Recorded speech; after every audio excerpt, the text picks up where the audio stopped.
ملا جلال الدین رومی نے ایک مثال دی ہے.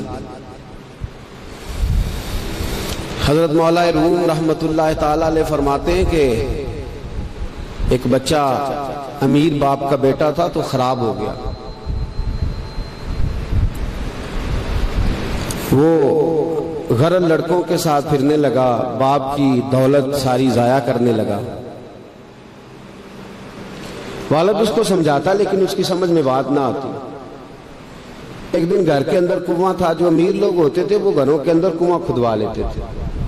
کیونکہ امیر تھا تو گھر کے اندر کنواں تھا، اس کے قریب اس نے اپنی چارپائی الٹی کر کے بچھا لی. بیٹا شام کو گھر آیا تو کہنے لگا بیٹے کنگال ہو گیا، دیوالیہ نکل گیا، کوئی حال ہی نہیں.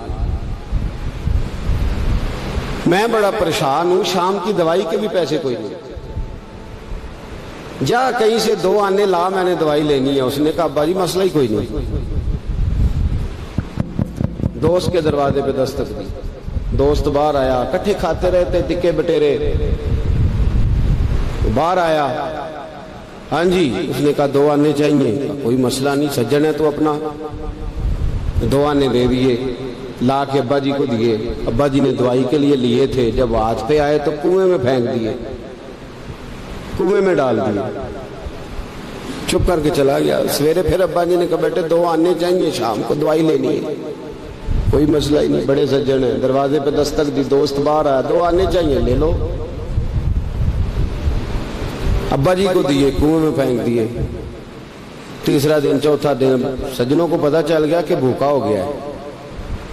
خبر پہنچ گئی، آج 2 آنے لے آنا ہے. اس نے کہا کل میرے کو بھی کھڑے سو. اب شہرت ہو گئی کہ اب اس کے پاس شے بھوکا ہے. اب دروازے بند ہونے لگے، کھڑکیاں بند. انہوں آدھے میں کار کو نہیں. اب حال جو تھا وہ خراب ہونے لگا. کوئی نہیں پوچھنے والا، پریشان ہو گیا. ابا جی نے تو 2 آنے مانگ لینے ہیں شام کو. ملا رومی رحمت اللہ تعالیٰ علیہ فرماتے ہیں شام ہوئی، صبح دن چڑھا تو اٹھا. ابے نے کہا 2 آنے. اپنے شہر میں مزدوری بھی نہیں کر سکتا تھا، سارے جانتے تھے کہ چودھری صاحب کا بیٹا ہے، شیر صاحب کا بیٹا ہے. دوسرے شہر چلا گیا. میری باتوں کی سمجھ آ رہی ہے آپ کو؟ دوسرے شہر گیا، مستریوں کے ساتھ مزدوری کرنے لگ گیا. شام ہوئی تو چھالے پڑ گیا تو پیروں تک پسینہ نکل گیا. سخت آزمائش کا شکار ہو گیا. 2 آنے کما کے لایا اور وہ آنے ہاتھ پہ رکھے تو اپنا ہاتھ بھی چھوڑتا نہیں ان پیسوں کو. ابا جی کو دیے نا جب، تو ابا جی نے پھینکے کنویں میں تو بیٹے نے ماری چیخ. میں کہا ابا جی دماغ کم کردا جے، بوڑھے ہونے کے ساتھ ساتھ سٹھیا تو نہیں گئے آپ؟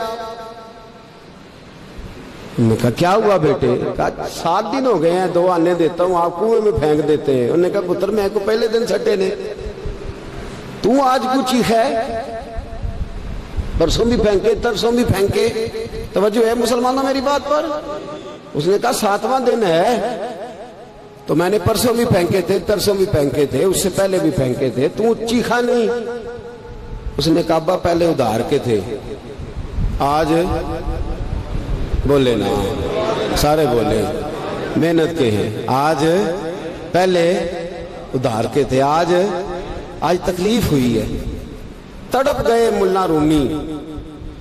کہنے لگے تو نماز اس لیے نہیں پڑھتا کہ تیرا مذہب مفت کا ہے، تو داڑھی کے وعدے سال بعد اس لیے کرتا ہے کہ تیرا مفت کا مذہب ہے، تو کہتا ہے پرسوں ترسوں شروع کروں گا، تیرا مفت کا مذہب ہے.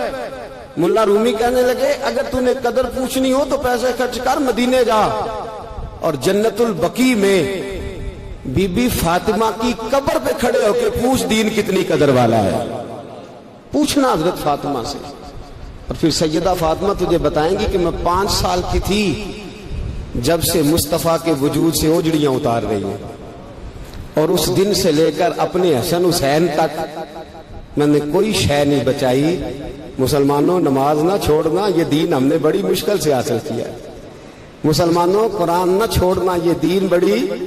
فرمایا جا تجھے بتائیں گے وہ یہ کتنا قدر والا ہے. وما قدر اللہ کا قدر ہی، تجھے کیا پتا؟ تیرا کوئی بچہ کربلا میں شہید ہوا ہے، تجھے کیا خبر؟ تیری کوئی ماں نے پتے کھا کے گزارے کیے؟ تجھے کیا اس دین کی قدر ہو؟ تو نے کوئی تھپڑ کھائے ہیں دین کے لیے؟ تجھے کیا پتا ہو؟ تو مفت میں کہتا پرسوں رکھ لوں گا، ترسوں رکھ لوں گا، میں شروع کرتا ہوں، میں دیکھتا ہوں، میں آتا ہوں، میں بس فلاں کر. کیسے؟ تجھے کیا خبر ہو؟ دین نبی دا او کی جانن دنیا دار کمینے، دین نبی دا جانن والے سو گئے وچ مدینے. کیسے قدر کا پتہ چلے؟ پوچھنا حضرت بلال سے کتنا مہنگا ہے یہ. حضرت عمار بن یاسر کی قبر پہ کھڑے ہو ملک شام میں جا کے، وہ تجھے بتائیں گے دین بڑا مہنگا ہے، بڑی مشکل سے لیا ہے، بڑی مار کھائی ہے. میری ماں سمیہ کے پیشاب والی جگہ نیزہ مار کے ابو جہل نے قتل کر دیا تھا. کہ پوچھ تجھے پتا چلے یہ کتنا مہنگا ہے. تجھے کیا خبر ہو اس کی قدر کیا ہے؟ اور پھر بھی تجھے سمجھ نہ آئے، پھر بھی تجھے خیال نہ آئے. تو مولا رومی کہتے ہیں کبھی سیدہ ختیجۃ الکبریٰ سے پوچھنا، نبی پاک تجھے اپنا درد نہیں بتائیں گے، ختیجۃ الکبریٰ بتائیں گے کہ ساری رات رسول رحمت جا کے کہتے تھے یا اللہ میری جھولی پھیل گئی ہے، میری قوم کو ہدایت کا نور دے دے. رات روتے گزر جاتی تھی، دن پتھر کھاتے گزر جاتا تھا. مفت کا دین آیا، کر لیتے ہیں، سوچ لیتے ہیں، سمجھ لیتے ہیں. دماغ انگریزی، ذہن انگریزی، لباس انگریزی، چہرہ انگریزی، اٹھنا بیٹھنا انگریزی، طرز حیات انگریزی. یہ مسلمان ہیں جنہیں دیکھ کے شرمائے یہود. سویرے موٹر سائیکل پہ بٹھا کے جاتے ہیں سکول چھوڑنے بیٹے کو، اور ادھار پیسے لے کے فیس جمع کراتے ہیں. لیکن قاری صاحب کے پاس بچے کا مخارج ٹھیک ہوئے ہیں کہ نہیں اس کی کوئی فکر نہیں کسی کو. قرآن شریف ہے، قاری صاحب پڑھانے آئے ہیں سائیکل پہ، بیچارے 1000 روپیہ لینا ہے انہوں نے، وہ باہر کھڑے ہیں دروازے پہ، اور نواب صاحب کے بچے اندر بیٹھے. تو کہتے ہیں اوہ قاری صاحب تو ہم دسنا یاد نہیں رہا، بچے دے پرسوں نے نان کے ٹر گئے نالے تسی تے قاری ہو، ایڈے کو قاری ہو، چھوٹے جے مسجد دے مولوی ملوانے، پھر آ جائے پھر کیڑی گل ہے. ہاں وہ ایم ایس سی والا ٹیچر ہوتا تو اس کو پہلے کال جاتی کہ آج آپ نے نہیں آنا. آپ کما قدر اللہ حق کا قدر ہی.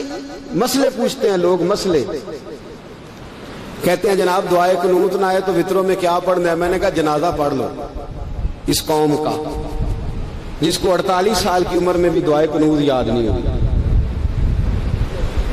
ابھی بھی منت کے ساتھ تمہیں کہا جائے کہ دعائے قنوت یاد کر لو. ابھی بھی جس کے گھر میں کار آتی ہے وہ چلانی سیکھ دیتا ہے یا پڑوسی کو دے دیتا ہے؟ بولے نہیں ادگوانڈیاں نو دیندا ہے، مینوں نہیں چلانی ہوندی، تسی رکھ لو. عجیب تماشا ہے. نماز کی باری آتی ہے تو کہتا ہے کوئی نہیں قاری صاحب جو پڑھیں گے میں پیچھے پیچھے ٹھیک ہے، مجھے کوئی ضرورت ہی نہیں یاد کرنے کی.